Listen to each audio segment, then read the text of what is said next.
What's going on, everybody? What's up? What's up? What's up? Okay, let me see. What's going down, everybody? Hope everybody's had a good Sunday so far. Madison in the house. Make sure you guys follow him on IG, man. You don't see like with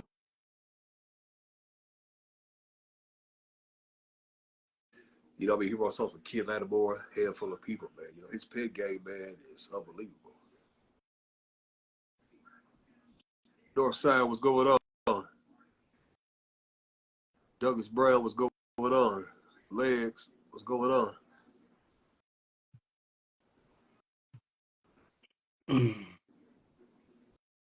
What's good, bro? Can you see me? I can see you. Okay, yeah, you probably got to turn on your camera. Yeah, turn on your camera so that way it can come in clear. Hold on one sec. Switch this around. There you go. What's What's going up, down, brother? Man, I can't call it. Technology is great until it don't work. Hey, you ain't lying, man. They always update stuff every day, man. And man, I appreciate you having me on your platform as a guest and stuff. And I'm glad people had a chance to really, get my advice on the other side when it comes to the business and stuff, So I really, say appreciate that. School people in and stuff. I think we got over like 200 some views or something like that. Wow. No, yeah, like no marketing, no nothing. Just get his thing and stuff. No, I appreciate. Thank you. No, thank you for coming on. I appreciate you. How's everything going? Oh, man, everything's going good, man. Over here, man. The weather's nice. The Cardinals, they won and stuff. I see Virginia won too, so that's an extra plus. Let me tell you something. Whenever West Virginia gets a win, especially a win like that, I can't complain. I was excited. 30-7, man, that's a big win. BYU was a good program. It is, man. It is, man. Especially, everybody treats you like family and stuff like that. You know what I'm saying? And, and everybody, like, you don't feel like you alone. That's a good thing about that. Absolutely. Absolutely. Especially, if you have a group without a mother and father, there's always a handful of people there who treat you like family. Absolutely. That's true. That's true. And stuff. But I definitely want to give you a flowers, man, because, not knocking nobody, who's a manager, man, but the way that you handle business, for your wife, man, going on 30 years, man, I mean, it's unbelievable, man. To deal with the shenanigans of the business and the way you have stayed on point, managing her career, your cousins, and Kitty Blacks, man, it's unbelievable, dude. And it's like, I don't want anybody to take it the wrong way. Some people love the spotlight. What I like about you, man, it's like you about your business. You know what I'm saying? It's like, it's not about like, oh yeah, like, let me take a picture. You know what I'm saying? It's about, you come from the old school, it's like, I'm not worried about me. Make sure you guys focus on the artist, Right. Because right. No, with it. I appreciate you for that. And that's the truth. Nah, I look at it this way. You know what? I've been blessed to accomplish quite a bit in my professional athletic career and everything that I've done. So when I got to the point of being a manager and business consultant for a lot of these different people, the first thing I always said was, no, this is not about me. I'm not going to do no interviews talking about what I've done. It's not about that. It's about your career. And my job is, honestly, is to be behind the scenes. When I used to represent and manage the R&B group Total, I told them all the time, this is about you all. I'm behind the scenes. So I'm going to make sure everything is going to go right so you can perform and be the best, the best artist you can be. Same thing for my wife, working with Kenny Black, working with my cousin Jared, the same exact thing. I'm not supposed to be in front of the camera, tooting my own horn. No, man, ain't nobody come pay and see me. So I look at it that way, and you're right. For some odd reason, unfortunately, you have some managers or certain agents, they want to be the talent.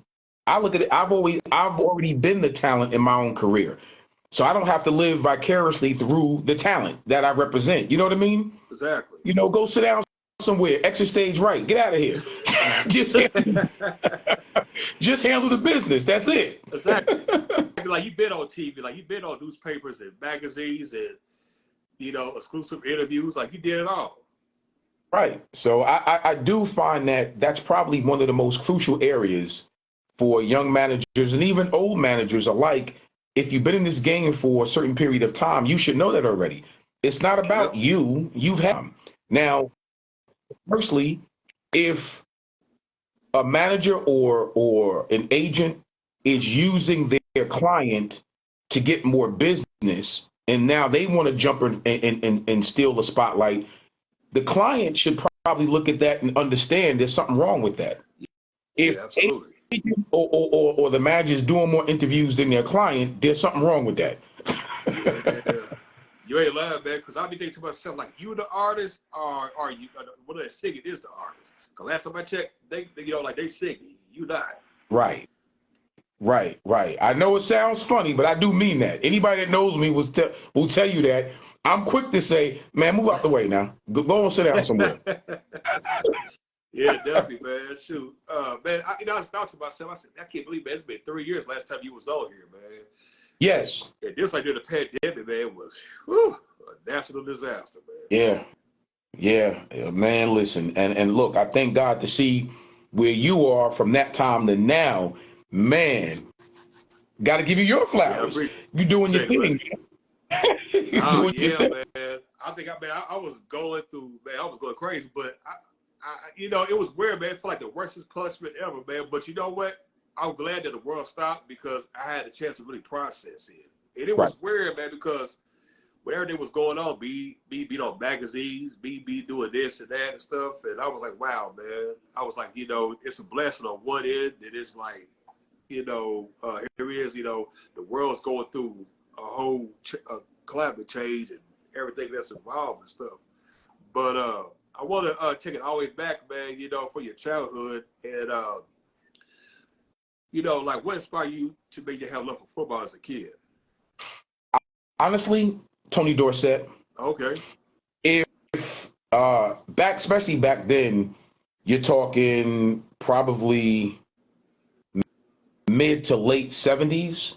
Yeah. This guy was just a stud at the University of Pittsburgh. And I remember watching Pitt was playing Notre Dame on national television. My mom was cooking in the kitchen, and he was ripping, Tony Dorsett and Pitt was ripping Notre Dame up, man. I think he ran for like 303 yards, a couple of touchdowns. And I remember running in the kitchen screaming. My mother was like, what's going on? So I was telling her, I said, I know exactly what I want to do. Mom, you know what? I know what college I want to go to. I know what I know what I want to do. And so she turned the pots and stuff off. She came out there to watch a little bit of the game with me, and she said, so who is that? And I was explaining to her, that's Tony Dorsett. He wears number 33, plays for Pitt. And I told her then I was going to go to Pittsburgh. I think I was like 7 years old, man. I told her I was going to Pitt. And my mother, oh my goodness, God bless her to the grave she went, Rashad. She sat down with me and we started talking about what my future would look like then at 7 years of age. Because her thing was, look, I can't afford to send you to college, but I know what's the blueprint, how are we going to get there. My mother was always big on, instead of just saying something, you have to put an action behind it. Yeah. She wasn't too big on just verbal, her thing was, okay, that sounds great. So now how are we going to accomplish this? How are we going to get there? That means you got to be the best student you need to be. That means you got to work hard and be diligent in working on your craft. You're talking about football at that point. Man, I was so small. Let me tell you something. They barely could find a pair of shoulder pads and pants and a helmet to fit me. Oh, man. But the truth of the matter was, you can't hit what you can't catch. I was the fastest thing out there. So at the end of the day, it wound up working out. But I give Tony Dorsett to this day. My mother was my hero. Tony Dorsett was my sports hero. I say it all the time. But that's what inspired me to want to play, watching him play. And that's what inspired me to want to go to Pitt, wear number 33, play the position of running back. So I got to give him a lot of credit. It started from that day of me watching him play against Notre Dame. Wow, that's amazing, man. You know, it's like you saw your calling right there, right in front of that screen, man. Yeah, What was to yeah, I come? did. I Uh, did. yeah, fast forward up to like by the time you got to high school, you know, like I know like at that time, you know, with you had teams who were teams. You had, you know, school teachers that was like mentors and coaches and stuff. During like your last year at college, besides, you know, you before you went to, I mean, before you went to West Virginia, you know, so you paid for, before you got to Pittsburgh, was there any teams that was interested in you? Let me tell you something. You will laugh at this. So my first offer actually was from Pittsburgh. Oh, wow. My going into my sophomore year at St. Joe's, that was my first Division I offer. And shout out to my high school coach and principal, Frank Gargiulo, Mr. G. I'm gonna step back just for a quick moment. He told me and my mom coming in to my freshman year at St. Joseph's of the Palisades High School. It's no longer, you know, in existence, but you're going to be a great athlete, but you're going to be a great person on top of that. You can't play football forever. So the most important thing is to be the best person you can be, right?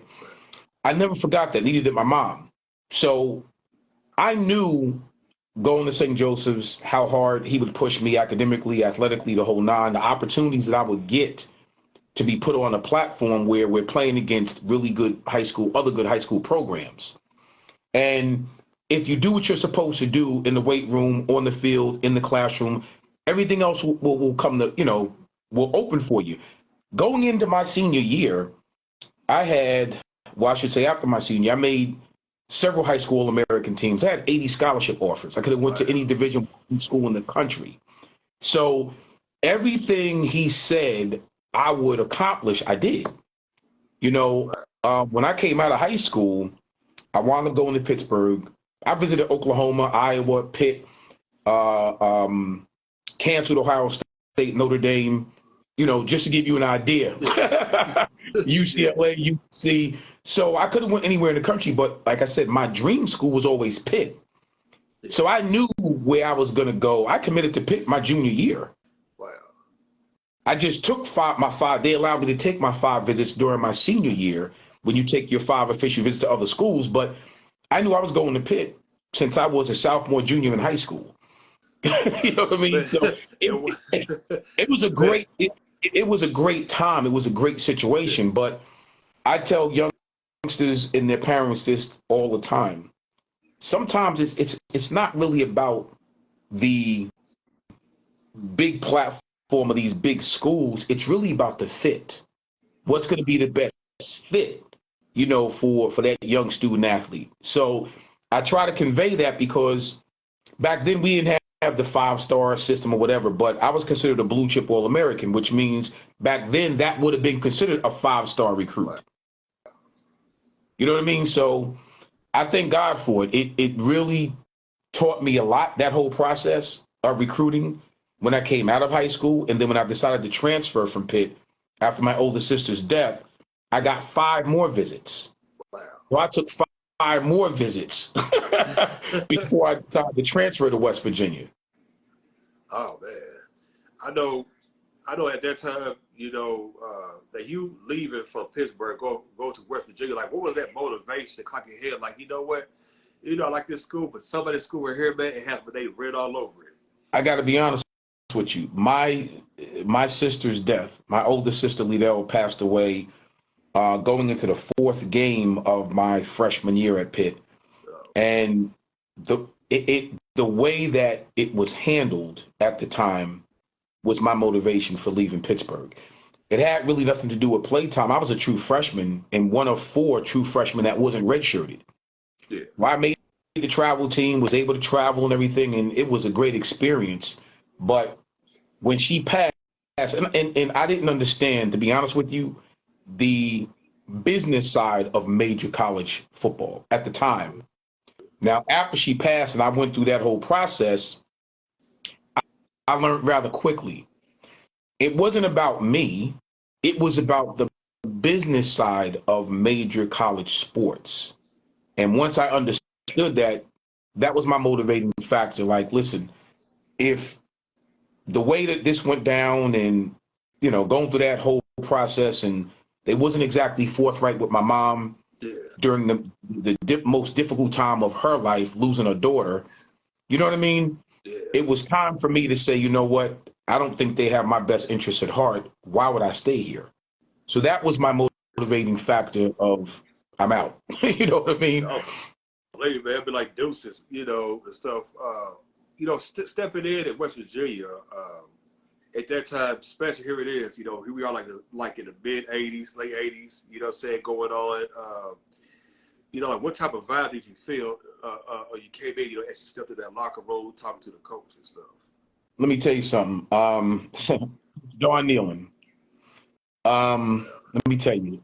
When I took my official, first off, when I was in, so Coach Ron Simmons was the recruiting coach for the area in New Jersey at the time. And, he was really, really good dude, man. So again, knowing that I was going to Pitt right out of high school, I didn't give any other university too much of a chance, including West Virginia, to be completely honest.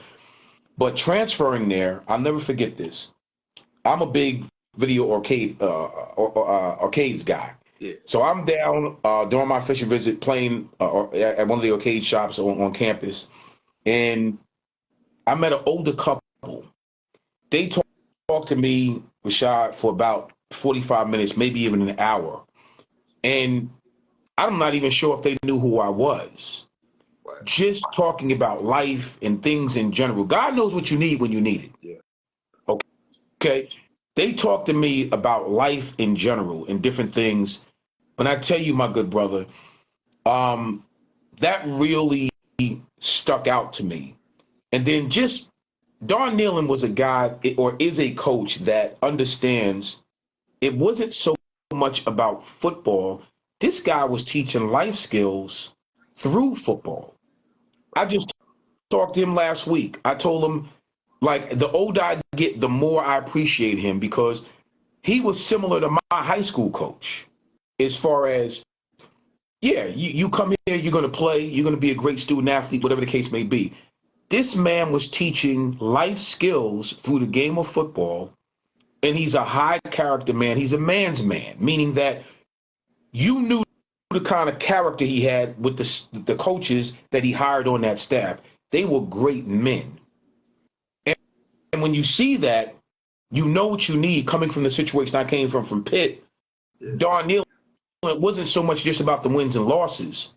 He wanted you to win in life. Yeah. Let me tell you something. He's exactly what I needed to complete my college career. Yeah. That's huge, man. That's huge and stuff. Man, one thing you definitely got to talk about, man, is the 88 team, man. Coming into that season before the first game, what was, y'all, like y'all mindset, your strategy at that time, I tell you, you'll laugh at this. So we knew, honestly, we had a real special team because the year before we were really, really good. It's just we came up a few games short. We were returning a lot of seniors. All of us had some really, really good experience. And the senior leadership on that team was so great that they pretty much had a bond with everybody saying, look, let's not go home for the summer. Let's stay on campus. Let's work out. Let's make sure we get everything together because we got a really good team. We have a chance to be special. We knew it, to be honest with you. We knew we were going to be a really good football team. Now, and again, this goes to the coaches. They knew we were going to be a really good football team too. We really worked our butt offs during that offseason, and it just so happened that when the season started, it clicked. When like, look, I got to say this to you because you're going to laugh. Whenever I send you a record before we put it out, and you listen to it, and you call me and say, hey, Eugene, Yep. Yeah, man, that's pretty good. It's like, yep. you know what I mean? It's like, or now you might want to go back to the drawing board on that one, player. Yeah, okay, I'm going to be honest with you, brother. I ain't going to sugarcoat it. Right. So that's how we felt as a team preparing for the 88 season. We pretty much knew we had a good offensive line. We had a rotation of backs that was really good. Our defense was ridiculous. We had a really good nucleus on special teams. It was just a matter of putting it all together. So after our first, I'm going to say, after our first 2 or 3 games, when we went 3-0, we kind of knew, barring any serious injury, if don't read your press clippings, don't go out here and listen to what people talk about on TV. Just stay focused on the task at hand. And our coaching staff did a really good job of keeping it one game at a time. We never looked past a team. It was one game at a time, one practice at a time, 1 week at a time. And that's how we wound up having a real successful 88 season. Man, that's unbelievable, man. Now, what was it like when your family called you? And, it's one thing you got friends. What was it like when your family saw you on TV? You'd be like, oh, man, like, like that's cousin or that's bro or that's my son. Like, I know your family would be able to, like, feel with joy during that run. Unbelievable. When you go on first off, when you're right around 7-0, 8-0, you start to hear the whispers of undefeated. It's not easy to go undefeated. It's very difficult to go undefeated. So you start hearing the whispers. I started getting the phone calls, I'm going to say, right after the Penn State game. Because, we played 7, 8 games that year on national television. But whenever you beat Penn State on national television, that's a little bit different. Yeah, it is. My phone rung off the hook after that game. But I'm going to tell you something funny about my mom. My nephews would have to take the TV games for her because she never liked to watch me get hit. So they would take the games for her. They would, watch, obviously, as they taped, they saw that I didn't get hurt. I would have to call her after the game, Ma, I'm good, I didn't get hurt. Then she would watch the tape.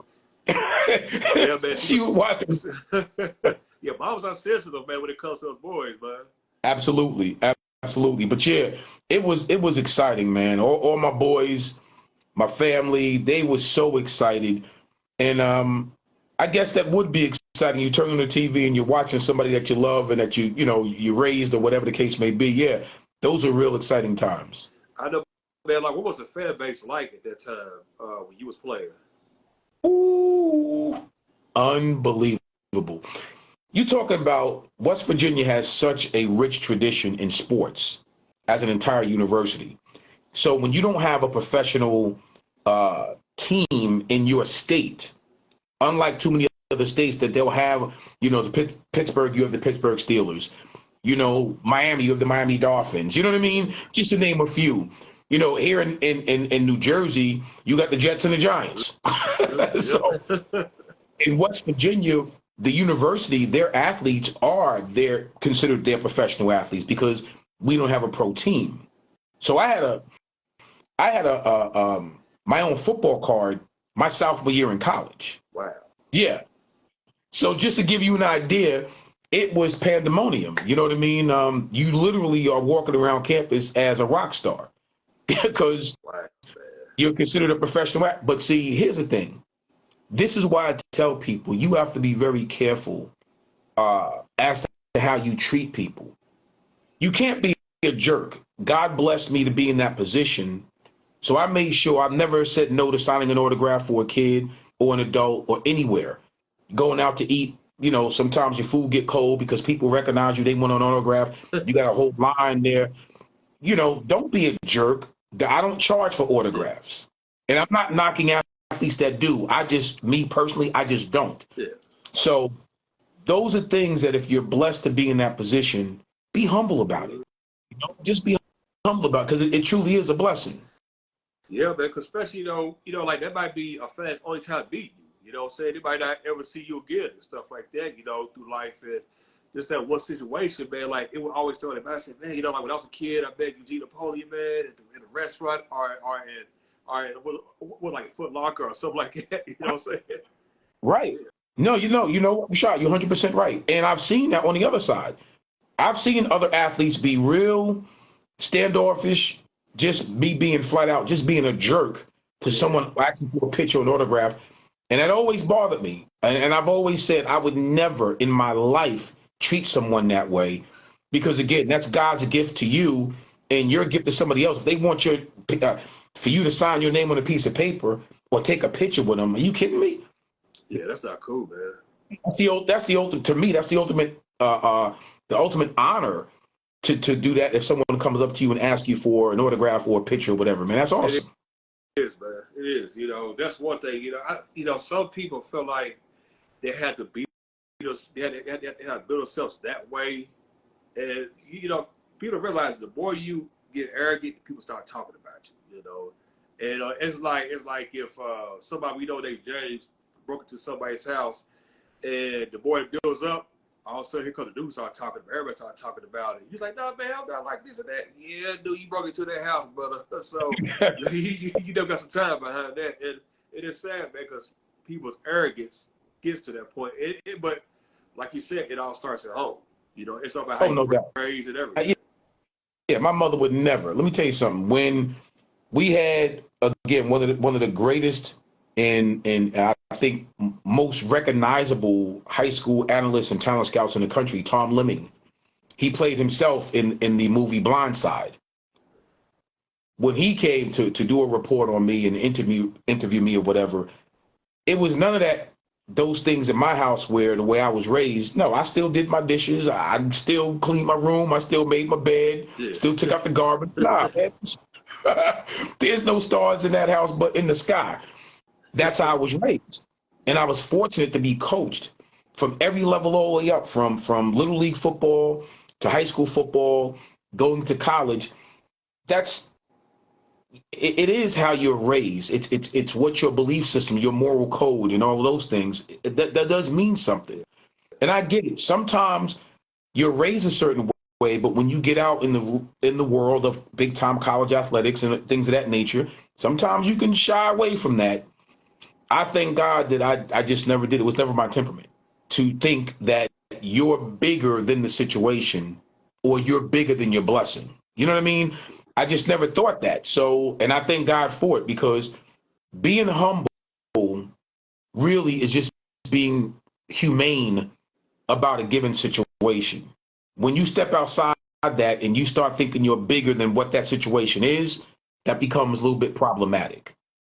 Yeah, it does, man. It does. People don't realize, when you acting arrogant and cocky and stuff, I see certain, a handful of artists like that. They don't realize the more you build yourself up to that point, the value of who you are, what you represent, goes low by the minute. The sales go down, everything goes down. It'd be like, oh, why people hate on me? I'm not like this. If you're not on up to accountability, then that's a problem.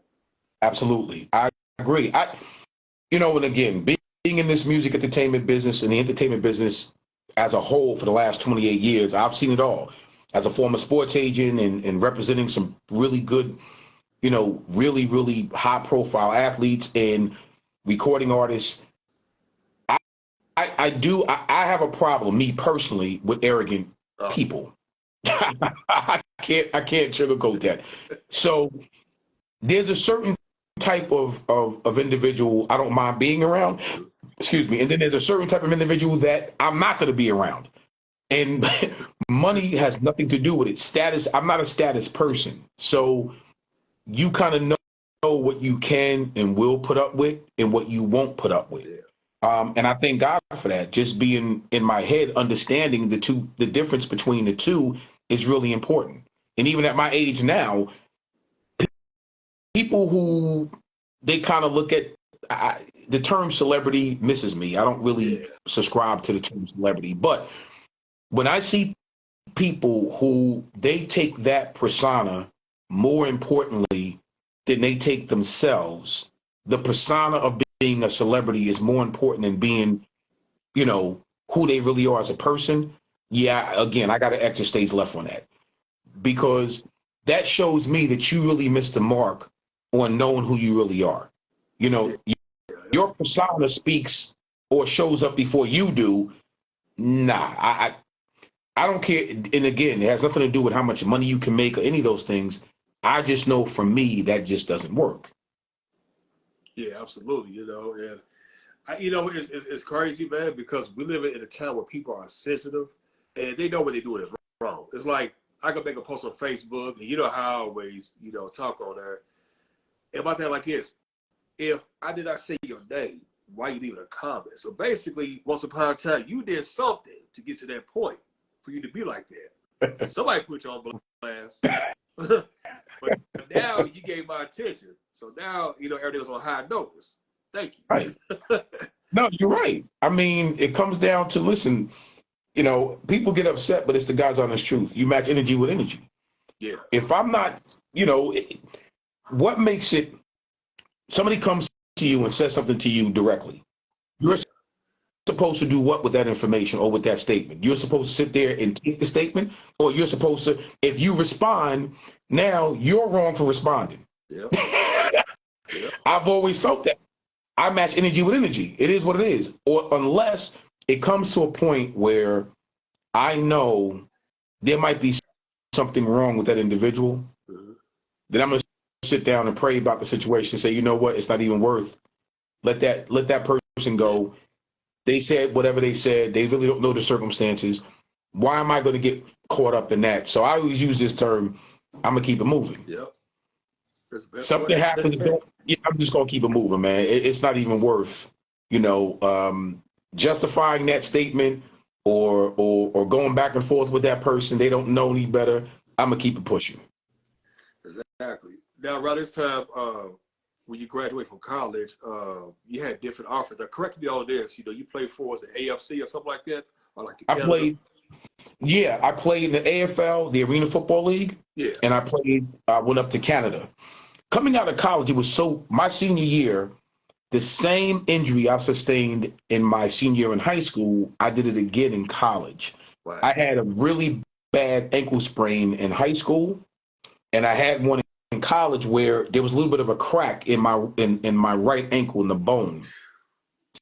So every time going into actually that happened in camp before the season even started. So I was literally hurt my senior year. Before the season started, I was injured, and I played the whole year like that. So getting an opportunity, I remember back then it was 28 NFL teams. So 20 of the 28 teams came to Morgantown, West Virginia. They worked me out right before the combine. And literally, I was projected to be a mid to late round draft pick. So I never got an opportunity to go to the combine. I wasn't drafted, even though, again, 20 of those 28 teams had me on their draft board as a draftable pick. I was never selected. So worked on my ankle, worked on getting healthy. Back then, the World Football League had just started. So I got a contract to do that. Then all of a sudden, that went away because the NFL teams started using the World League almost as a minor league system to them.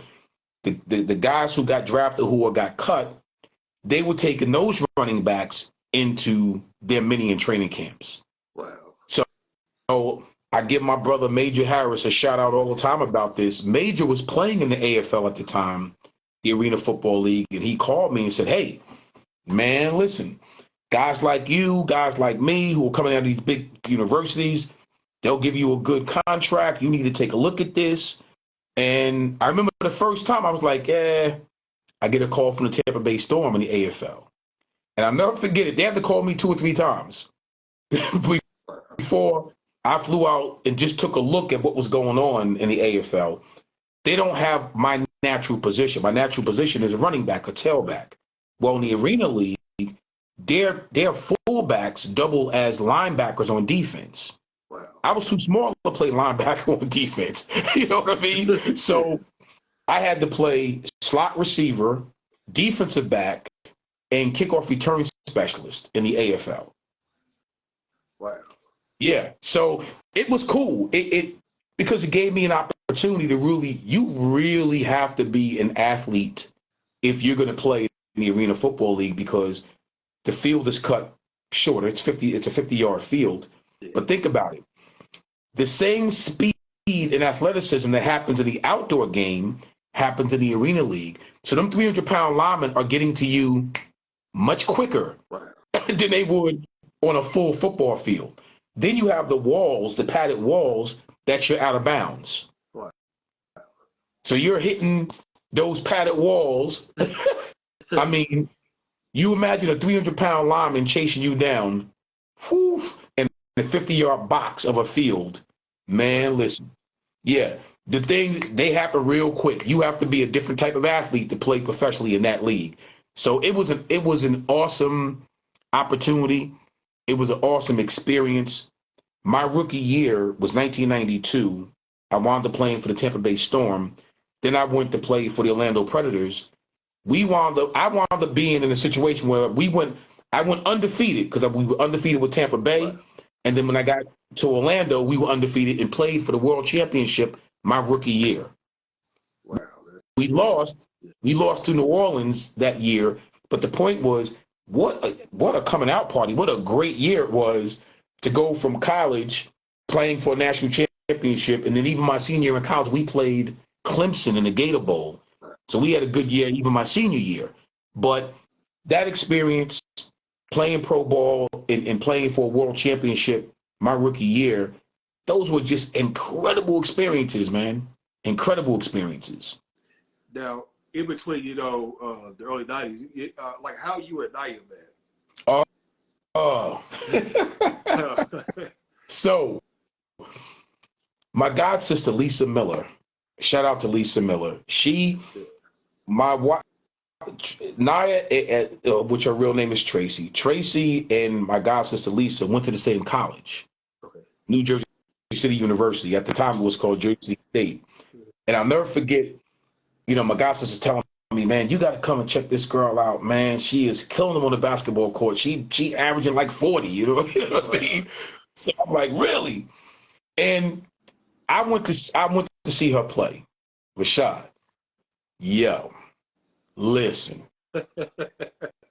I mean, she was giving them jokers the business. You hear me? I can imagine. So I was like, oh, wow. I mean, really just a prolific scorer, a great defender, rebounder. I mean, everything. So that's how we initially met, through my stepsister and my god sister Lisa Miller. And I thank God, because the first time I met Tracy, I knew. You know, Yeah. people say that and it sounds corny, No. but I think there's something about a connection, especially when God puts it together. There's something about a connection where it connects. It makes sense. Yeah. And through a short period of time, we wound up developing a really good, strong bond, a really good friendship, relationship, the whole nine. And I thank God for it. And I owe it all. I owe it all to Lisa Miller, because That's she huge, man. was the one who introduced us. Wow. It's kind of like, God, in a positive way, used her for you and your wife to meet each other, and those two, once those eyes connect, Yep. that was the future of what was to come. Absolutely. Absolutely. And it was funny because I was literally, at that point, I was in a relationship in college with somebody else, Wow. and it didn't work out. And in a really weird way, like you said, when you meet somebody who is special, Yeah. and I thank God we come from very similar backgrounds in terms of how we were raised. God bless my mother-in-law, to the grave she went. She was from Macon, Georgia. My mother was a Southern Belle as well, from King Street, South Carolina. So Tracy and I was pretty much brought up in a very similar way when it comes to the way you treat people, the things that you do, and work ethic and morals and all those things. So it was almost like meeting her. I kind of understood, and I kind of knew this was exactly, what was going to be beneficial to me in my life. And she felt the same. And I thank God she felt the same way. Yeah. At this time, here it is. Both of y'all two got, common with your mothers, set upbringing background. They have common in sports. Now, when did you notice you discover her singing? It was the coolest thing. So once again, Lisa, when she was telling me about her ability to play basketball, she was also telling me she's talented. She can sing. She writes. So when I was talking with Tracy about her singing and everything, she must have had, no exaggeration, man, about maybe 4 or 5 notebooks full of songs that she wrote, poems and songs. I was like, oh my God. So she read some of them to me. She let me read some of them. And I was like, this stuff is really good. I remember when we first seriously got together, I said to her, when I'm done playing, I'm going to focus all of my attention on you and your career. I remember that. And this was many years ago. You figure we've been married for 30 years. Wow. You know what I mean? So, and that's exactly what happened. When it came time for, well, my career was over and wanting to see the best for her and knowing that what a tremendous talent as far as the power of her pen, it was a really good opportunity to start making sure that she was going to get the best opportunity in the music entertainment industry, which is, as we both know, a very interesting business. If you don't know how to navigate it, if you don't have a good business sense, and even with that, the nature of the business is such, you're going to take some bumps in this industry, even if you know the way it works. But I thank God really staying true to the word of making sure that she was going to get the best opportunity. And all these years later, man, it turned out that way. So we thank God for it. Yeah, because I remember, I think it was like 94 when the first single, I Don't Want You, came out. Dude, I never forget, it premiered, it was like, it was Your Wife's music video, Brandy's I Wanna Be Down. Yeah. It was a handful of people, man. And when that premiered, dude, you could not go nowhere as far as watching TV, man. Like, it played all of the Video Soul, Video Vibrations, Midnight Love, MTV The Grind, Friday Night Videos. Now, fast forward up, make a long story short, when y'all, okay, like when she was recording that song, then by the time the video, once the music video was out, what was the expectations at that time? I can't lie to you. So I Don't Want You was a huge club hit. Yeah. Back then, I wasn't into club music. My wife actually introduced me to club music, to be honest with you. I was a hardcore hip hop head from the projects in Jersey City. So I knew nothing about club music. Her being a big club head at the time, when we were putting together her album, I wanted to release an R&B song. Okay. And she was telling me that's not the way to go. In other words, that's not the wave. Let's go with an up-tempo release, because globally, club music at the time, it had its spots in here in the United States, but globally, she knew if you have a global hit, we call it backwards rotation, where you got music playing everywhere else before it hits in your own home state, it's going to flip back around. And boy, was she right. When we released I Don't Want You, and BET picked up on the video with all those other stations and platforms, that record hit in 40 countries. It hit in 40 countries. So she was 100% correct. It really opened up the doors for the album. So when we dropped the album, obviously we put that one mix. We had 4 different mixes, remixes on that first I Don't Want You record. And we put those mixes, we put the remixes, we put the single on the album. And I think that really, from a global standpoint, that really pushed that album to the type of success it had, because the single had that record already hit in 40 countries. And I got to give her credit for that, because had it been me, I would have put out a ballad or an R&B joint before I'd have put out that club record. And she knew right off the bat, she knew, Rashad, now let's go with this. I'm telling you, this has a chance to work. And I always say this to artists in their management. When they say you have to chase a hit record, they're right. Yeah. Because you don't know how it's going to, that thing skyrocketed. And when it did, now you got to chase it.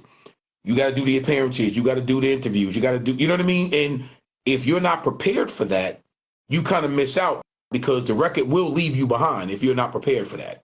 Yeah, especially those days, it was all about making club records. Because here it is, like it was your wife, that one sister named Crystal Walters, CeCe Peniston. Yeah. And, because it was more like, in order to have a club record, it had to be globally. It was like an R&B record, you would only hear like on Quiet Storm radio, like the BLS or was it B-Night 6.5 and Magic 1.3. So it was like, okay, it's like you get one level there, but you got to have the whole broad.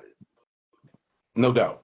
And it was different because you look at it, club music back then, BET actually, when they started playing her video and all these different platforms that they had at the time, they was expecting her album to be more of a club album than they were when the album was released.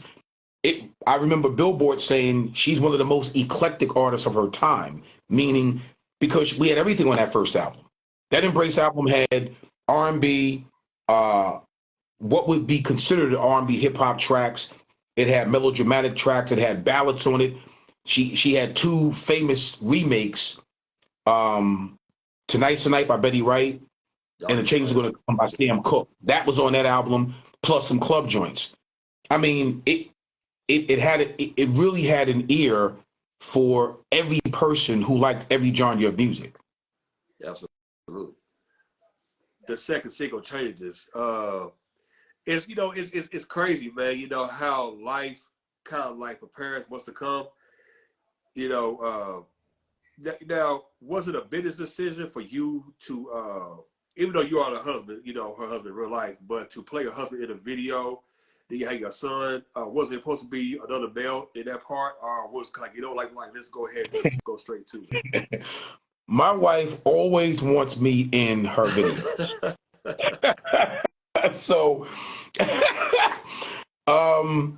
it was her decision. Okay.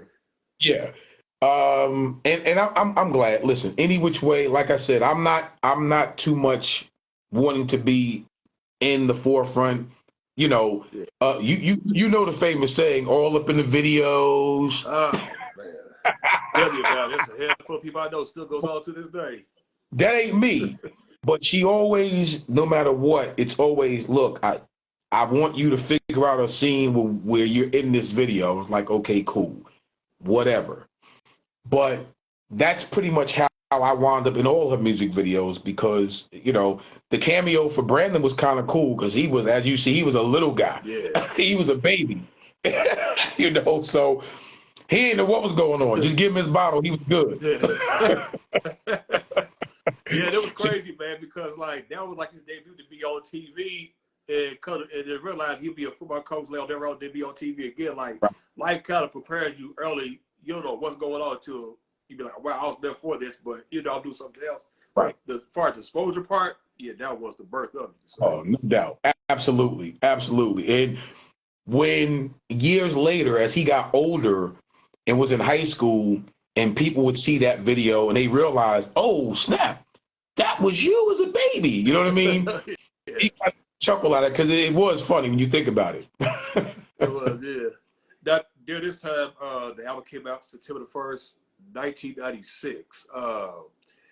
Now, for y'all to, you know, I remember you was telling the situation about, you know, you was trying to shop the album, you know, hoping record labels pick you up. And people don't realize at that time, label executives that was getting fired for different various reasons. Mm-hmm. You know, MCA was hot, but MCA records started slowly declining at that time. Right.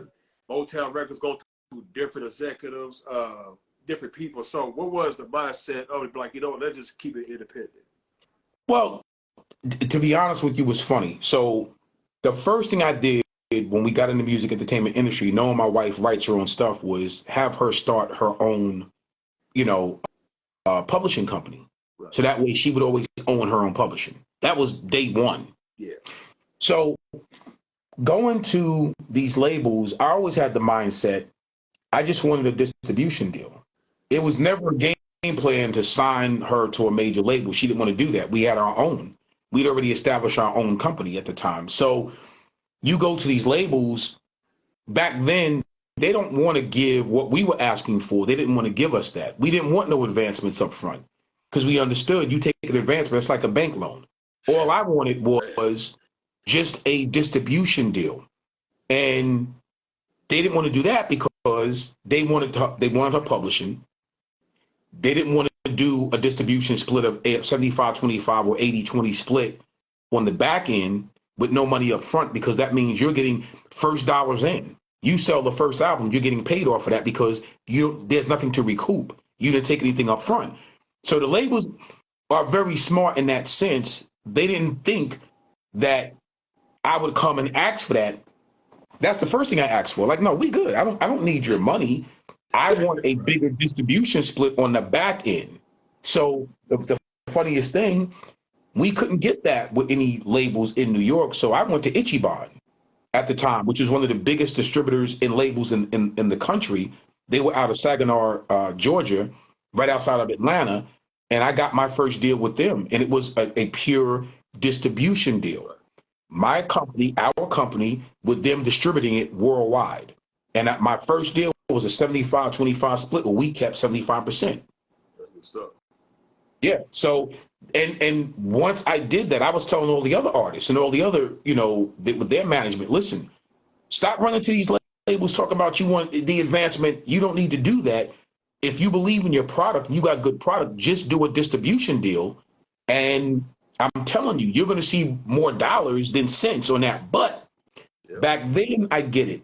A lot of artists, a lot of managers, they wanted the money up front. They want to be plugged into that machine that puts everything. But I understand that. I really do.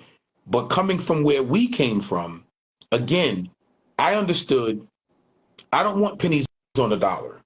I want the dollars. I don't want to be in the position of you give me, that's the last money I'm going to see from you, because out of that million, we have to do the videos, we have to do the marketing, we have to do the radio budgets, we have to do the print media budget. I get all of that, right? And you're going to recoup that based on the record sales when you already know off of an 8-point or 10-point deal, you're never going to mathematically recoup $1 million off of an 8 or 10-point deal. You know that already, right? That's the sucker move from the labels, but a lot of times back then, artists didn't understand that. I'm not sure how many managers really understood that. So you're behind the 8 ball all the way through. I just said, nah, we're not going to do that. We're going to do it this way. You believe in the written songs. You believe in the product. You believe in being an independent. Yeah, it's harder, but everything we made, obviously, it's yours because you're not tied into recouping a budget that was given to you. Yeah. And, that's one of the reasons why a handful of artists that I have interviewed, and they'd be straight up saying, man, we were struggling. Like the only money we saw was tour money. We didn't see no album sales. We didn't get no publishing, no nothing. And I always tell them, if you go back to age 18 or 21, what will you have done differently? You know what I'm saying? Right. And everything else. And I think, what's so funny now, man, even today, a handful of independent artists don't understand, if you get a distribution and do your business right, you ain't got to worry about going through all that crap. But it's like they so fixated on like, man, like, I got to be seen. I got this and that. Yeah, you can be seen, but you're going to be seen being broke. So be on the lookout for that, brother. So I see you at Walmart when I'm shopping, waving at you. It's unfortunate, but it's very, very true. I mean, it is what it is. We were blessed because of the success of the first album and some of those other singles off that album. Even when digital distribution came around, shout out to Lathan Hodge and Chuck D from Public Enemy.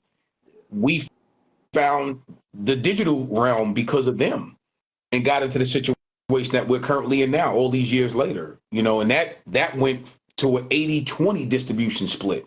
Wow. I mean, so like I said, we've been blessed to kind of pave our way, but also paying attention to the ebb and flow of the industry. And again, not being big-headed to think it's all about what we're doing and all of that. Our way is the right way. It's just that for us, it worked out that way. And all these years later, even to this day, we are still with the same digital company that we started with years ago. Shout out to my boy Pro, shout out to InGrooves, which is now Virgin Music Group. It's part of Virgin, that distribution pipeline. So you think about it, all these years later, we stayed the course. And I think it's about, you get in business. I tell people this all the time. Never get into a business that you're not well versed in. Learn the business that you're about to get in. Don't look at it how much money, just the dollars or whatever, because You may see somebody else making a lot of money, but you don't know what that person did or what they've gone through to get that kind of money. Yep. It may work for them one way, but it may not work for you that way.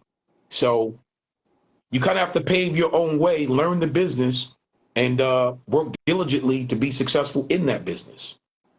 You know, I tell you one thing. In the '90s, BT always marketed the albums. Because like the album, Embrace. For the album to run when it first came out, 1986, stayed in rotation BT. To 1999, when Video Soul got canceled. Midnight Love was still hot. Via Vibration was still hot. And then you had the Broken Planet Group came out that same year when Your Wife album dropped. Here it is. I Don't Want You. You had like the digital remixes, the second single changes, then the third single, All Right, and stuff. And man, I tell you, the All Right single was dope. You know what I'm saying? Then you had like the fourth single. Yeah, 4 videos, man. I mean, that era, man, and then for the album to go gold, Yes. I know that blew your minds, man, when y'all got the news about. Absolutely.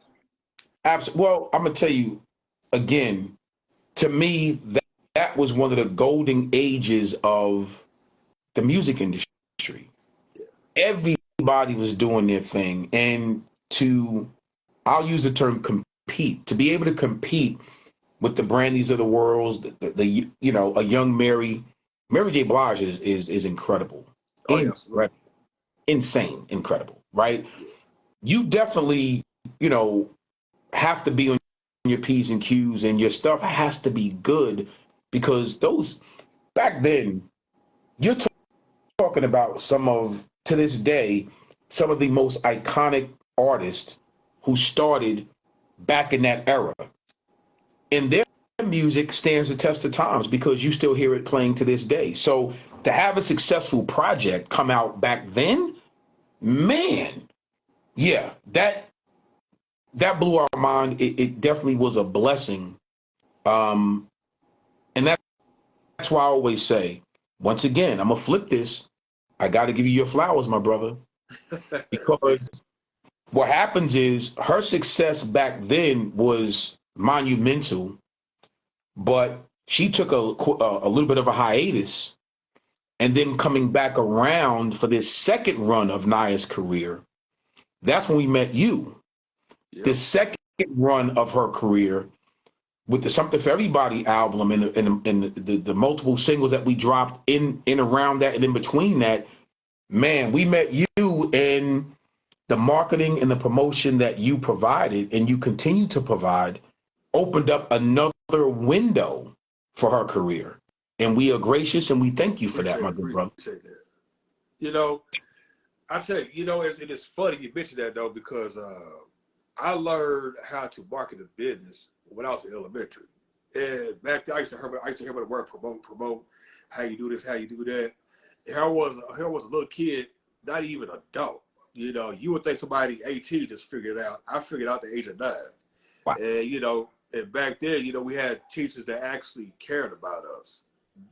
So shouts to Miss Savano and Miss Weber, the only 2 teachers I can say that program our mind frame.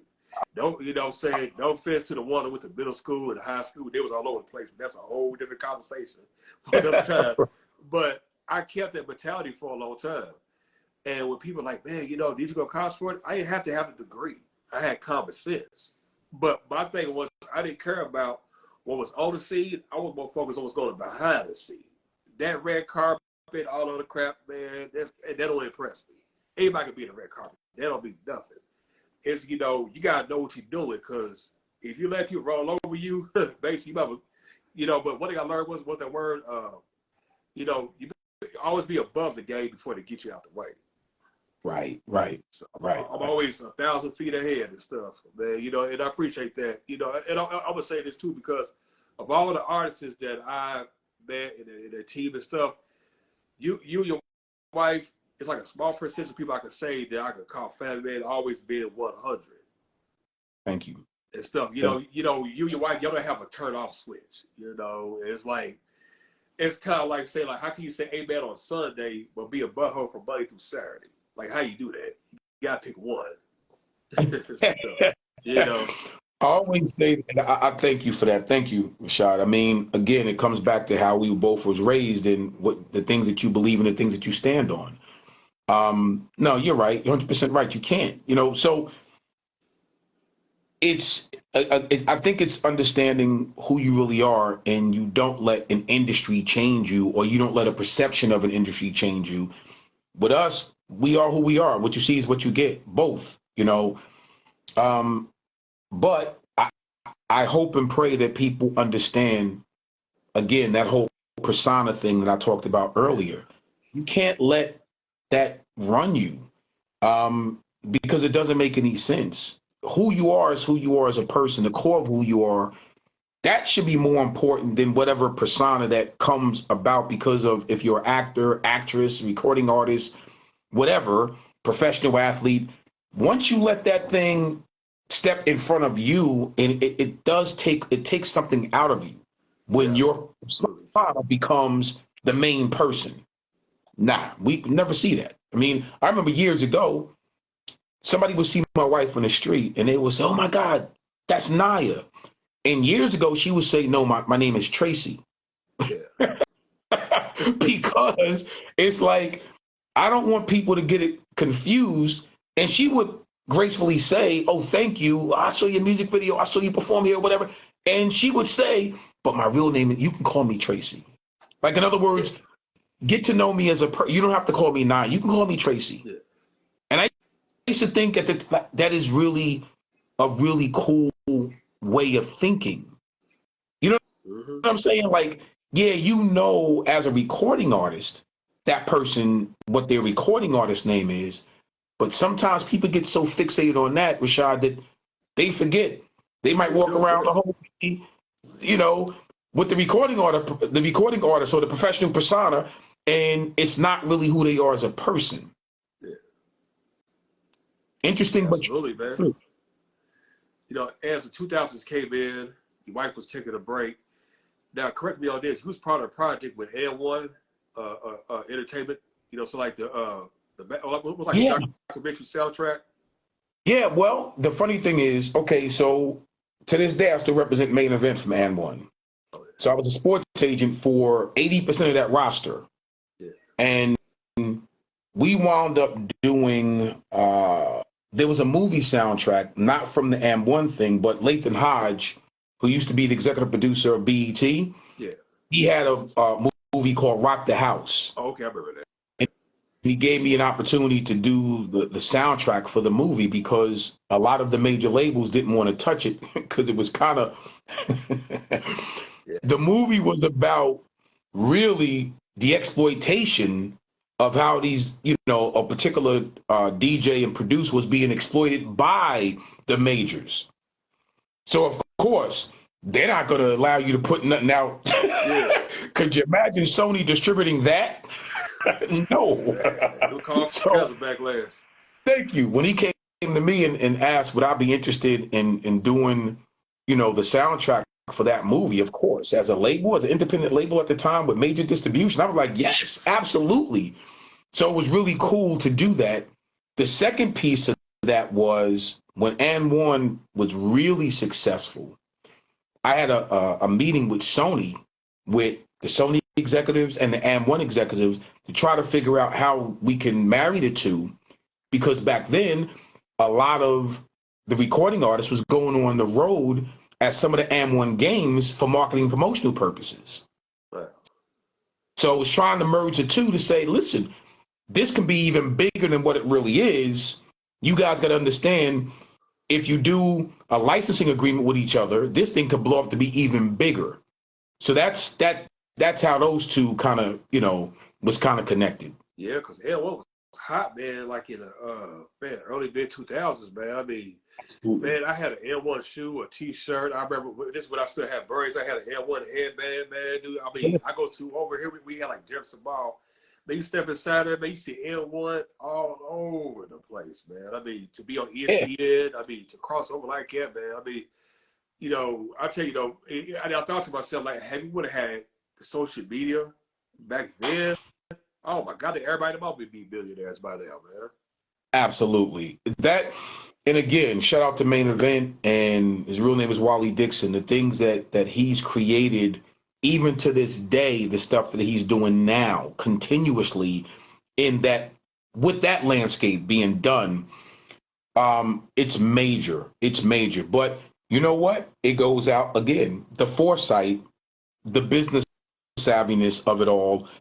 He, as well as myself, he saw something even back then to create a whole industry of street basketball players. You know what I mean? So when you're around those kind of people, those kind of energetic and intuitive people, man, great things can happen. Right. You know, I'm gonna ask you a question real quick. The artists that you continually work with and management, they see the same in you as my former clients, or the same in me as a sports agent. When you see somebody that's bright, intelligent, and knows their business, and they're morally sound, you want to be around those people. So I'm sure you probably get the same exact thing. People want to be around you because they see how you handle your business, and you're a visionary, a historian, and a visionary. Yeah. Yeah, man. You know, there's certain days, man, I ain't got to brag about it, man. You know, and so many people, man, are like platinum and Grammy nominated, you know, artists and stuff. And, you know, and then to talk to them and to know them, you know, off the internet, man, you know, it's amazing, man. And for me, I never let it get to my head. I just look at like, you know, I'm blessed, you know, and to bring attention to the internet, man, it says a lot, you know. And I'm a type of person is like, I let my work do the talking. You know, that's how I look at it. I mean, I can sit here and say this and this and this. That's what I got to try to tell people. It ain't about taking pictures of celebrities. You know, everybody can take a picture of celebrities all day. If you're not putting the work in, you know, stop bragging about something you're not even doing. Right. That's the point blank period. You know what I mean? I could love to any celebrity and say, hey, can I take a picture with you? But my thing like this, if I'm not who I am, then what I'm in it for. Right. I'm in it for likes. No, I'm in it for business. I'm a businessman. Podcast hosts, DJs, those are hobbies. And then I'm a businessman. Well said. Well said, my good brother. Yeah. You know, point blank period. Now, around the mid-2000s, you put out your first book, if I'm correct on that. And, yes. And what inspired you to want to be an author? So interestingly enough, same exact thing. I hit a point, Rashad, where doing speaking engagements, a lot of people were asking certain questions. And right before my brother, who's a bishop, God bless his soul, Freddie, right before he passed, I just started writing Dream Real. Like, I think I was in the 3rd chapter, actually. And he had taken sick. We were talking, and he said, listen, there's a reason why the things that you touch, it's always been successful ever since you was a little guy. You know, you need to make sure that for your son, he knows why. Work ethic and these different things and making good decisions. So once my brother passed, I literally decided to sit back and finish that book.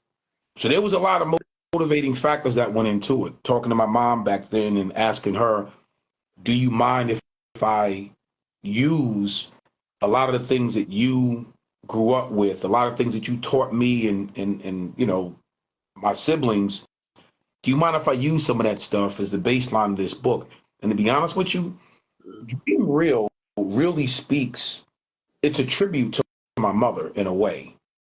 But that inspiration came from all the things that she taught me. It's almost like a blueprint, you know, to my life. That's why I wrote it that way. And I thank God I did, because that was vastly successful right off the gate. You know, it became a Barnes & Noble's bestseller. It became an Amazon bestseller. It was actually up for Independent Book of the Year. Incredible, man. That was 2006. Wow. I wound up doing a Verizon Wireless tour because of the success of that book. That's huge, man. I mean, you know, it's amazing, man, because I thought to myself, I said, man, 3-time, you know, bestseller author of the year, man. You know, people lucky even get one, but to have it 3 times, dude, that's huge, man. And then to, people don't realize, one book, man, it just, the first half. You can just continue to tell, spread out to and break different stories, because there's always something to talk about. It's always something to talk about, because like life never ends, it just begins, like my mama always said and stuff, and stuff. And my mama said yesterday, it's like, people think that, life ends when you turn 30, but it begins when you turn 60, when your kids are gone, and you and your wife are you a single person, you actually enjoy life, like, okay, I raised y'all, but I get a chance to go to places I never got a chance to do. I did all my duties. Now you got a kid, now it's your turn to do your duties. Right. And I noticed something bad, it didn't hit me until a couple of years ago. I said, wow, he's a teacher. What made you get in that teaching mode at that time? And listen, so especially looking at going back and doing a lot of speaking engagements, like I said, and seeing how certain kids was treated, it really stuck in my head. And I remember going to one school, doing an autograph session or speaking engagement. I had to go out to the parking lot, go to the trailers to speak to that particular population of students. Come to find out, they were the special ed students. Wow. They were considered what you call BD, which is behavior disability students. Oh, okay, yeah. They wouldn't let them in the regular building while I was doing the speaking engagement in the auditorium. And that always stuck with me, like, wait a minute. Why? So speaking to the principal, and he explained to me, well, their behaviors and everything. So we take the lunches out to them in the trailer or whatever. I'm like, man, listen. So it just dawned on me. I just didn't understand why that was even accepted. So I wound up going back, finishing, getting my special ed certification, and becoming a special ed teacher. Again, just one of them kind of people that instead of talking about it, do something about it. Roll your sleeves up, get in there and figure out. And that wound up being, who knew, right? This is my 26th year teaching special education. Wow, man. Congratulations. You know what I mean? And again, who knew? Who knew that? I think, again, God puts you in certain positions and certain situations for a reason. And I've always been around, from coaching kids to doing the speaking engagements and all that. So it wound up being a natural fit to becoming a special education teacher. And I was, again, blessed to teach on every level, from elementary to middle school to high school. Oh, man, that's amazing, man. Because, it's amazing, man, how your life, to go from watching TV to see your favorite player play, then to actually become a football player, then turn around, man, have a pro career, then turn around, met your wife, then another turn around, you marry your wife, then have you match her career, then become a teacher, then become an author, man, and do all these things, man. That's, it's, one thing I learned about life and stuff. I told my mother this. I was 9 years old. We went to a Winn-Dixie grocery store. I had a dream that I was filling in for Arsenio Hall. He couldn't make it for whatever reason. And I told my mom, I said, I want to be a talk show host. Now I realized when I said that, look what happened now. I planted a seed. Absolutely. And stuff. And my mother was like, you be anything you want to be. And if I'm correct, I think she said that, but I remember as a little boy, it always stayed in my mind forever. Oh, absolutely. And it's funny. You just said it. You planted the seed and you spoke it. You actually put it, you spoke it out, put it to the universe, and now it's coming to fruition. So I say it all the time. People don't understand the power of putting information out to the universe. And if you work diligently towards it, it will happen. It's just about being consistent. It will happen. So that's the beauty of positive thinking and verbiage and all those necessary things that come along with it. It's just a matter of putting together a blueprint and sticking to it. Absolutely. Yeah. Now, fast forward up, 2010s, coming in. Now, your wife, now she's a women's coach, basketball for high school and stuff. In between doing that, y'all raising your son and everything, that he wants to, play football. Did she came to you and say, I got an itch to return back in music? Now see, we got the internet. It was kind of like, okay, now we got the internet, now we got more advantage, because now it was kind of like, like, what was the direction you want to go in this time? Well, I was teasing her. Well, she's been coaching at the college level now for 20-something years. So she was actually coaching in college back then as well. Okay. And what wound up happening, I was always teasing her about listening to the radio and getting frustrated. Like, oh my God. So I would always tease her, like, see, this is all your fault. Took a break from we would laugh. Right, we would laugh about it. But one evening she did come and say, you know what? I got the itch to get back in the studio. I got some songs I was writing. Check this out. And she would show me and sing some hooks and things to me. And I'm like, oh, man, that is really good. So it was just a matter of okay, well, now let's hook up with Kenny, see what he can come up with, and let's put this thing together. And that's exactly what happened. I think my wife and I both had the same thought right around the same time for her to get back in the studio and do what she loves to do. And that's the blessing, Rashad. I think when God gives something to you and you stay true to it, you stay true to what that is, whatever that talent is, he's not going to lead you astray. So her coming back and thinking about it at the same time I was thinking about, her getting back in the studio, it just happened to be we were on the same wavelength at the same time, and thank God for Kenny Black, the Music Machine, to be there, as a producer to say, hey, let's put something together. You know what I mean? It just clicked. It worked out. And some of those records, right off the rip, to come back and jump right back in, it's almost like she never left. Yeah. Yeah, the successes of some of those first singles was just incredible. Really, really good stuff.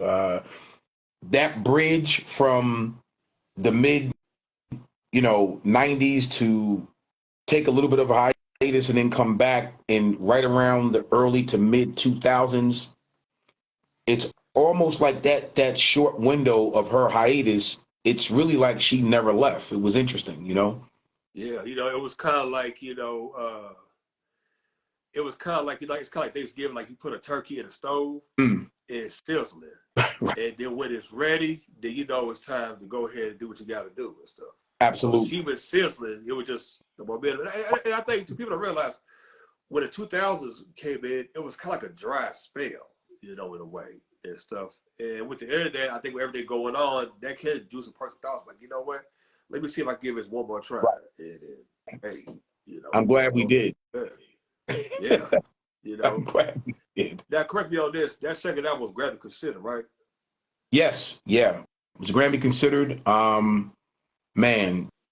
A single off there, We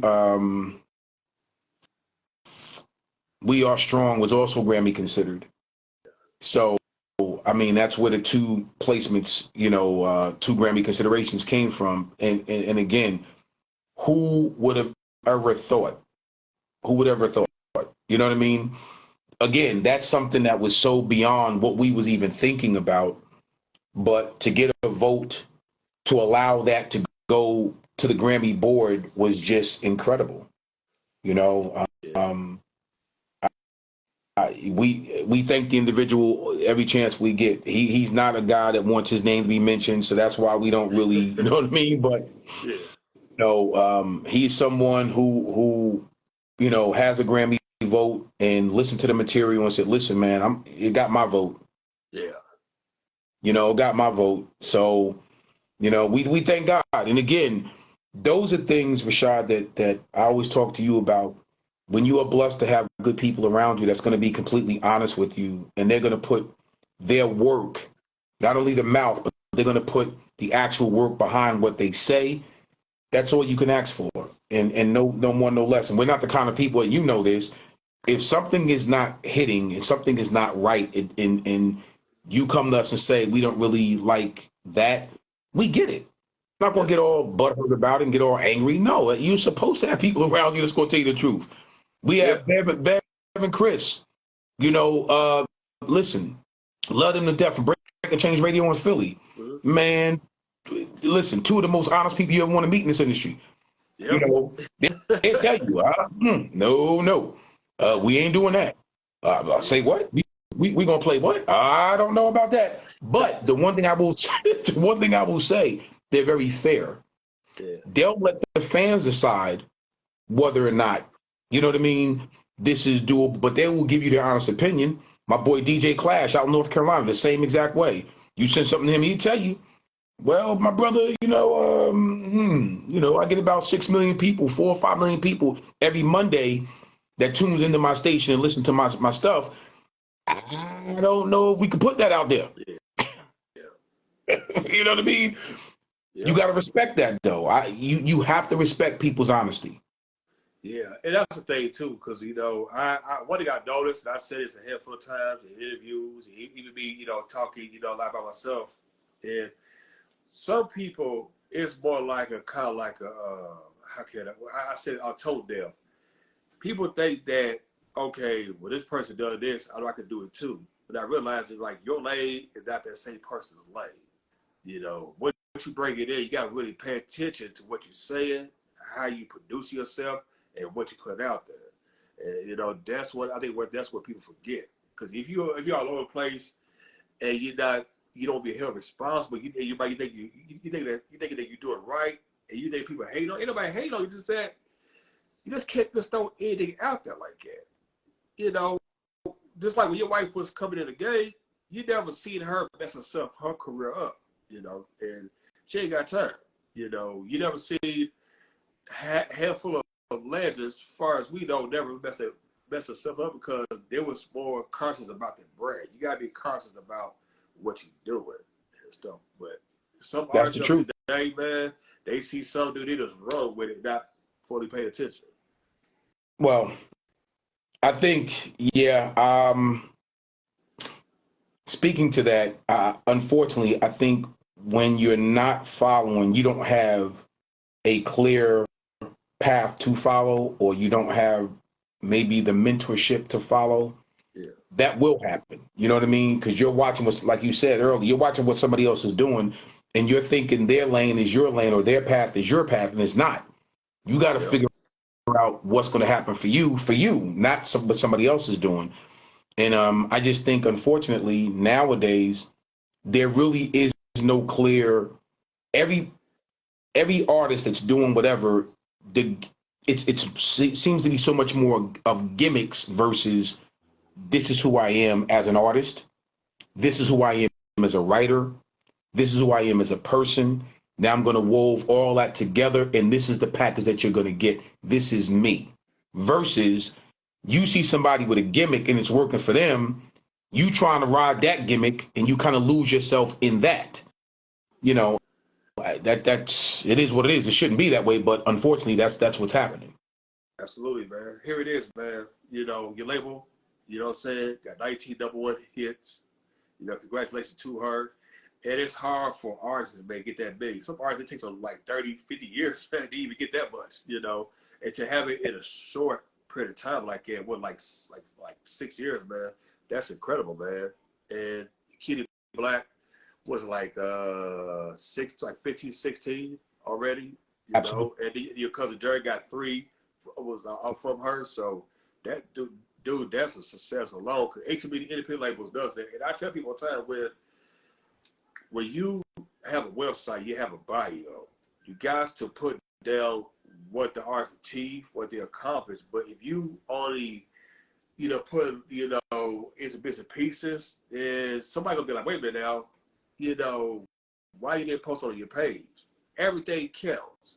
Come out there like this. If a 2-year-old dances to your song, then you got a hit. Yeah. And I don't think some people realize that. No, you're 100% right. It all counts. It all counts. Yeah. I even go back sometimes. I know it's a lot. There hit records that she had back in the mid '90s. That if you started to connect that with what she has now, like you said, it's legendary stuff. Yeah, man. But you're 100% right. It does all count, and I think people have to be very mindful of that. Um, and be very also humble and gracious that it all counts, because it ain't just Billboard, it ain't just some of these other major platforms. It all counts because her success from overseas to 80 countries, 70 countries, 60 countries, 40 countries, to what's happening here.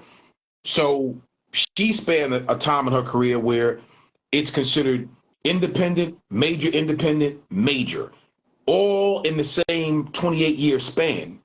She's been on that track the whole time. I can't, again, that's why people will read my comments, and I will continue to say it. To God be given all the glory. We are grateful that she's had this stretch and had a chance to experience all of that. Because as you said, Rashad, it's the truth. There's a lot of artists who've been in this business maybe right around the same time as we have and didn't experience a glimpse of that. But yet she's been blessed to experience all of it. So cannot complain, man. We are very, very thankful. Yeah, man, absolutely and stuff, man. To achieve, here it is, man. It was like 3 platinum plaques, singles, gold selling album. Oh, yeah, 4. Yeah, 4 platinum singles. Yeah. I mean, within a short period of time, man, and that's a huge success, man. I mean, alone, because I always tell people all the time, I had one DJ from Swiss, I ain't gonna mention his name and stuff. And I told him, I said, it doesn't matter how old the song is or how current it is, music gonna sell. It's always a handful of fans that will hear something new. It's like, for example, when I first knew y'all, and then I didn't forget like the current Diet fans, when they got a whiff of one that was following me, they got rid of the first album, all of a sudden, man, those songs reemerged. I was calling you and said, man, I don't know what's going on, brother, but it's taking off like the wind, dude. And music always sells, man. I mean, dude, there were CDs I had back in the day, and I wore it out, and I got me another one. So whenever I buy it, the artists get paid. So right. It's the way it is. Right.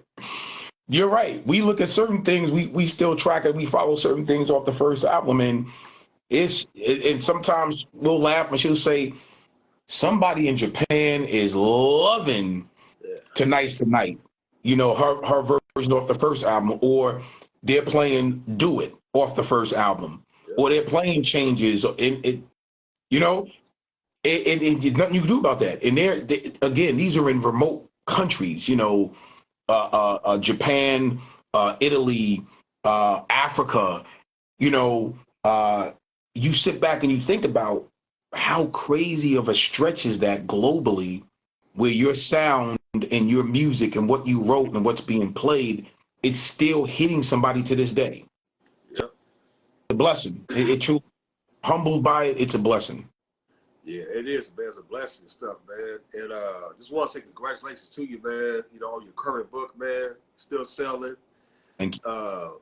And also, man, the merchandise I see, man. What I like about today's era, what I like about athletes, like former athletes like you, it's like your jerseys made, like coming to ideas, the color schemes, and different looks and stuff, because we done see the Play J jerseys for years. I was like, okay, we do millennial, we need to upgrade and stuff. So how did that, like the whole West Virginia jerseys, came about as far as like upgrade the look, the colors and stuff? Well, it's funny. Again, just being part of that historical 1988 undefeated team, got an opportunity through a friend of mine who had a store down in the southern part of the state of West Virginia. There was a rep that he was actually in his store talking to him, and I had just gotten off the phone with my guy, and he called me back and said, so-and-so from this company didn't believe that I'm friends with you. So we started talking right then and there, and the rep from this particular chain said, well, we don't do deals with the actual stores. I would have to do an individual deal with you.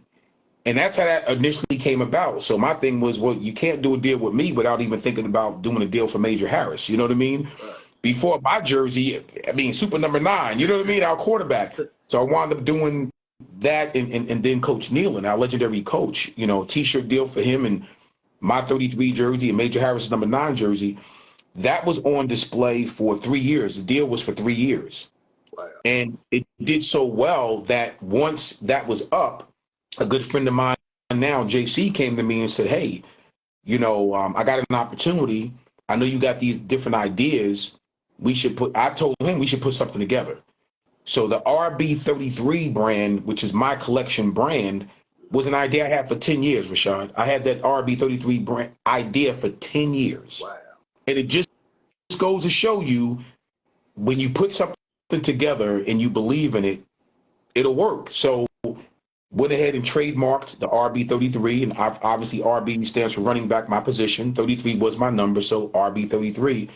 And the collection, the idea and concepts, I had given JC just the idea, what I wanted to do with it, how I wanted it to look. I wanted the RB33 in a football. My favorite combination colors happen to be blue and gold. It was my high school colors, my college color, you know what I mean? So we decided to take that the color scheme, take that concept, and just put some designs behind it. And that's what he came up with. My idea with his designs, and it worked out to be what you're seeing right now. So it's on sale. We're actually working on getting it into some chain stores down there in West Virginia. But if you see the link on my Facebook page or my X account, you can order directly from that link. We have varsity jackets, jerseys, T-shirts. We got a few other things coming. Look, right around the same. It's a great timing for Christmas. Yeah, they don't like it, man. Shoot, before we wrap it up, man, if you could give the young 18-year-old Eugene, advice, if he was sitting right next to you, what advice you would give him as far as like career and life? Let me tell you, that's a great question, and thank you for giving me the opportunity to answer that question. I would tell a young 18 Eugene to stay focused on his craft. Be diligent about learning everything he can learn about whatever is in his head, whatever dreams are, whatever he wants to do. Write it down, put it someplace he can see it every day, and go hard at that. Don't get caught up in any of the outside noise that he hears from anybody else. Just focus on that. And if he does that, he will be successful, because that was the piece that helped me when I was 7, 8, 9, 10 years old. I would give him that advice that I took, again, when I was 7, 8, 9, 10 years old. I would give an 18-year-old Eugene that advice. Wow, man. That's deep right there, man. I tell you, man, you know what? Like, I done met, a lot of brothers, man, as far as it is business, man. I tell you, man, the way you carry yourself, the way your wife carry yourself, and the way your son is and stuff, the people that you surround yourself around, man, it's always a positive environment, And I tell you this, it was like, for me, I didn't get to this point till at the time I was 32. I never feel one day I was outside. I think I was walking to the store, and then I thought to myself, I said, it took me, to go through all the ups and downs to get to where I'm at, And I thought to myself, like, if I could give my 18-year-old self advice, I would tell myself, man, just keep a circle limited. Don't be chasing what's out there, because you're going to get something bad in return, That'd be the advice and stuff like that, man. And I tell you, my brother, you definitely blessed, man, because God put you in a different position where you need to be at, And I met a lot of brothers, man, not two people that I could say that really had a healthy, successful life like that. It was always, for some weird reason, and I think that sometimes when you're 18, it's like, I want to do this and that. But if you don't control yourself, then that's a problem. Because you go right, you go left, it's all about going straight forward and stuff. That's true. Yeah. So yeah, man, that's reality, man. But thank you again, man, for coming on here, my brother. What's next for yourself and your wife in 2024? 2024, we're still finishing up and working on her EP and being produced by, my cousin Jared Cortez, Eternal PM Dawn, from the legendary group PM Dawn, as everybody knows. She's actually currently in season right now, Middlesex College. She's the assistant basketball coach there. So that takes precedence right now. You know, because they're in season. They just started their season. As far as I'm concerned, I have really. I'm going to be focused on, God willing, this R&B 33 collection, my clothing, and book tours for Reflections 2.0 in 2024. I'm going to be really focused on that with schools. Same thing with my wife. We have her educational program as well. You know, the youth empowerment program. So those two things are going to run congruent while she's finishing up her EP. So we got some good things coming in 2024, God willing, man. And again, I want to thank you, your staff and the fans for always showing us love, man. We are grateful and we appreciate it. So thank you again. And thank you for having me on your platform. Appreciate that. No problem, man. Appreciate it, man. You know, I tell you, just you, your wife, man. You guys always show me love. You guys embrace me, man. And I thought to myself, I remember you called me. You say, man, it's okay, man. You know, I could post stuff you did for my wife on the website. I say, go for it, man, because those are not make believe. Those are legit stuff. So, I done had after 7 full of people there share stuff. You know, because people don't realize. You know, like I said, every day counts. Like, how can you submit everything? You only put so and so. That doesn't make sense. You know, like, I'll give you a prime example. Michael Jackson, he didn't care it was an independent platform or well known. He embraced everybody. You know. Absolutely. But if you so fixated like, man, I gotta have this. It's like you go to a school, everyone wear a pair of Jordans. I'm a type of person, man, forget all that. I wear a pair of Nikes, man. You know. I wasn't raised to be materialistic. I wasn't raised to be myself. You know. Absolutely. That's all I care about and stuff. Man. But other than that, shouts to Jared. Jared, you know, sitting in the house. I see you left a comment and stuff. That's what's up. What up, cuz? All right, cuzzo. Yeah, man. But with that being said, you have a blessed night. You, your wife, man, and man, you know, looking forward, man, you know, to what you guys gonna do and stuff. Absolutely. I appreciate you. You already know. You be the first to know, my good brother. You already know how we do. You already know, man. So you, like with that being said, you should have a blessed one. You too. Appreciate you. Peace.